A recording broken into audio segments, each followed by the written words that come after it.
Recently, I was looking through the Architecture Competition Yearbook and found a winning proposal that I was amazed at. A project located on a remote island on the outskirts of Colombia. Their proposal created a series of small interventions around the island that would regenerate the public space and help recover the marine life surrounding it. But the main thing that I was amazed at with this proposal was all of the drawings and renders of different styles it had. I wanted to know how they created their maquette style images, how somehow all of their drawings kept a similar language, and how they managed to design all of this on a remote island of the Caribbean. And although this yearbook had a section on how we won the competition that explained how they approached the design and created everything, I wanted to learn more. So I decided to search their profiles and see if we could meet up so they can tell me how they did all of this.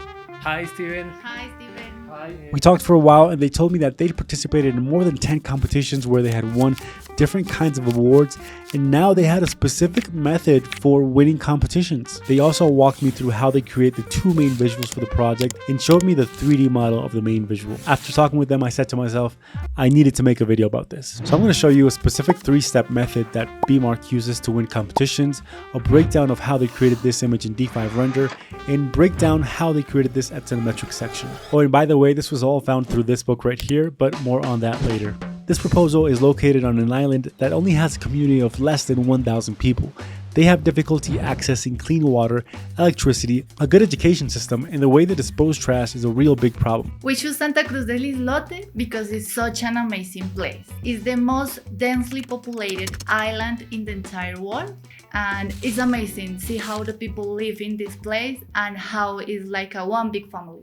Since this is such a small space, there's only 7% of public space, and the marine ecological system is being reduced more and more each day. So the team at BeMaarch proposed a tourist loop that created valuable public spaces and served as a means to increment the economy by bringing tourists into the island. A second big part of the proposal was to enhance the coral reef layer surrounding the island and therefore benefiting the marine species, vital for the island's overall well-being. Our proposal suggests a loop that integrates the entire island into a tourist route, connecting spaces with potential for various activities. And one of the things BeMaarch does as soon as they start a new project is define their visual identity, which is one of the first of 3 keys they use for their method to winning competitions. Their visual identity is usually composed of a color palette, a logo, a name for the project, and a series of key visual elements. For us, creating a brand for each project is essential. Usually we research the location and its population to discover unique characteristics that define shapes, colors, and a conceptual idea about the project's identity. It's a fundamental guide for the project. It serves as the starting point for creating sketches, plans, or even renders. As soon as they have their visual identity, they use this to create the visuals for the entire project, from sections to plans,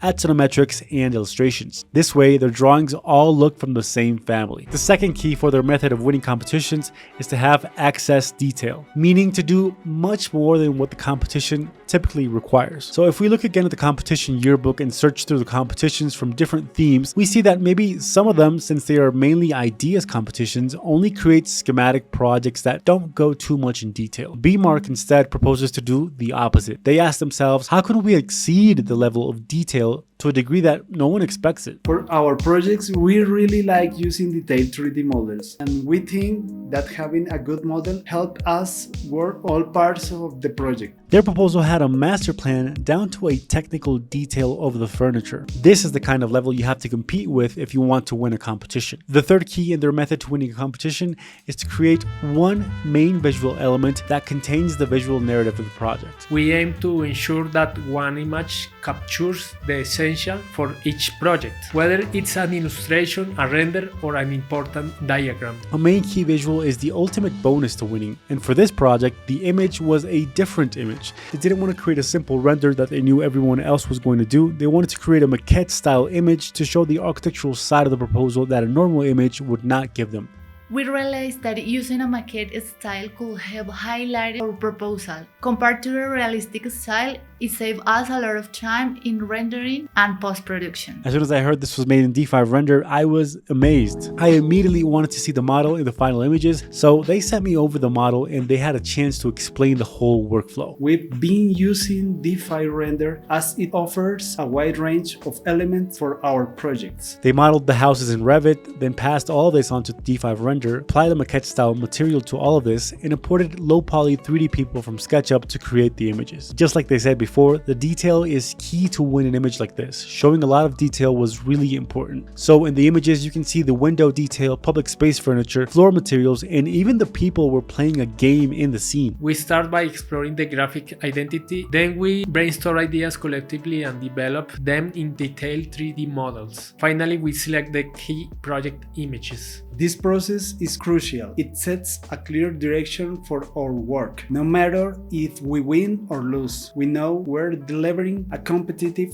idea. Another important visual in this project was the axonometric section, where they had to find a way to show a section of the loop they were creating, but in a creative, different kind of way. So they created different cuts through the model, and with their visual identity color palette, imported this into Illustrator to make it look impactful and full of detail. This is the before and this is the after. Now before we continue, let's talk about the book that started this whole conversation, which is the Architecture Competitions Yearbook, edition number 5, year 2023. As you can see, it's a book that comes packed with so many competition proposals of the last year, where you can see the presentation board, images, and even for the winners, they have a dedicated part where they explain how they won the competition, along with some very valuable tips and tricks to participate in competitions. This specific edition has also some really interesting interviews with Tim Fu on AI in architectural innovation, Cosimo Scotucci on the art of massing studies and how his experience in MVRDV helped him understand form and mass, as well as a breakdown of the winners of the 10 most important competitions of 2023, the honorable mentions, and high quality images of each presentation board.